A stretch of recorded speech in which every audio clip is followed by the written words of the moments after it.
பணத்தை மீட்கிறோம்னு மத்திய பாஜக அரசு தமிழ்நாட்டில் உள்ள அமைச்சர்கள், தொழிலதிபர்கள் வீட்டில் ஐடி, இடியை வைத்து ரைடு பண்ணி கருப்பு பணத்தை மீட்கிறோம்னு சொல்றாங்க.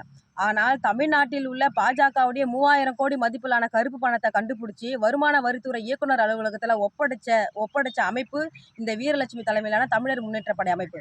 நாளைக்கு காலையில் வருமான வரித்துறை புலனாய்வு பிரிவு இயக்குனர் அலுவலகத்தில் பாஜகவுடைய மாநில மகளிரணி பொருளாளர் மாலினி ஜெயச்சந்திரன் அவங்க ஒரே கிராமத்தில் வாங்கி குவிக்கப்பட்ட, அதாவது கருப்பு பணத்தில் 1000 கோடி மதிப்பிலான கருப்பு பணத்தில் வாங்கி குவிக்கப்பட்ட சொத்து பத்திரத்தை ஒப்படைக்கலான்னு இருந்தோம். ஆனால் தமிழக பாஜக தலைவர் அண்ணாமலை அவர்கள் இன்னும் 2 தினத்தில் செய்தியாளர் முன்பு பாஜகவுடைய மாநில மகளிரணி பொருளாளர் மாலினி ஜெயச்சந்திரனுக்கு இந்த 5000 கோடி சொத்து கருப்பு பணத்தில் வாங்கின சொத்தும் அந்த பணம் எந்த வகையில் எப்படி வந்ததுன்ற தகவலை செய்தியாளர் முன்பாக இன்னும் 2 தினத்தில் நாட்டு மக்களுக்கு தெரிவிப்பதா எங்களுக்கு ஒரு செய்தி வந்திருக்குது.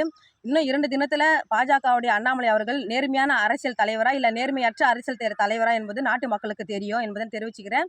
இன்னைக்கு கொடுக்க இருந்த பாஜகவுடைய மாநில மகளிரணி பொருளாளர் மீது கொடுக்க இருந்த சொத்து பத்திரத்தை ஒப்படைக்கலாம் இருந்த அந்த புகார் மனுவானது வருகின்ற வெள்ளிக்கிழமை 31/1/2024 அன்னைக்கு காலை 11:30 மணி அளவில் அந்த பத்திரங்களோட வருமான வரித்துறை இயக்குனர் அலுவலகத்தில் ஒப்படைக்கலான்னு இருக்குன்னு நாட்டு மக்களுக்கு தெரிவிச்சுக்கிறேன்.